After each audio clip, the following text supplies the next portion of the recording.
மே 4ஆம் தேதி யார் ஜெயிக்க போறாங்கன்னு தெரியுமா? அது டிஎம்கே தான்.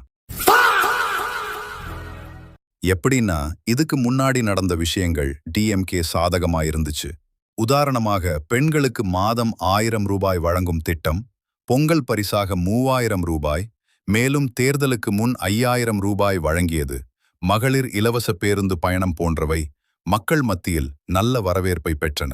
தொகுதி மறுவரையறைக்கு எதிராக திமுக நடத்திய போராட்டங்களும் அவர்களுக்கு ஆதரவாக இருந்தன.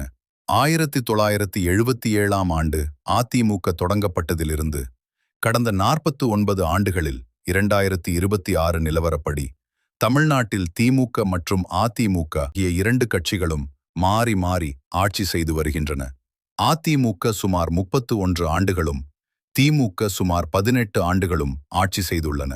இத்தனை ஆண்டுகளாக இருந்து வந்த இந்த போட்டி இந்த ஒரு தேர்தலில் மட்டும் மாறிவிடுமா என்ன என்ற கேள்வியும் எழுகிறது. ஆனால் புதிய மாற்றங்கள் வருவதற்கான வாய்ப்பு இருக்கிறது. எடுத்துக்காட்டாக 2024 நாடாளுமன்ற தேர்தலில் நாம் தமிழர் கட்சி சுமார் 8% வாக்குகள் பெற்று 3வது இடத்தை பிடித்தது.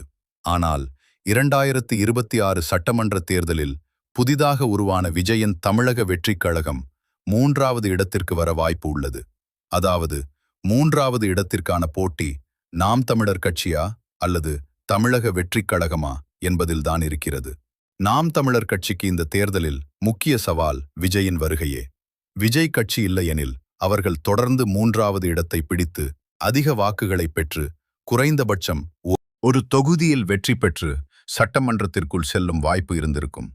ஆனால் தற்போது விஜயின் கட்சி அதற்கு பெரிய சவாலாக உள்ளது. நாம் தமிழர் கட்சி தலைவர் சீமான் முன்னிற்கும் சவால் கடந்த தேர்தலில் பெற்ற 8% வாக்குகளை தக்க வைத்துக் கொண்டு அதை அதிகரிப்பதே.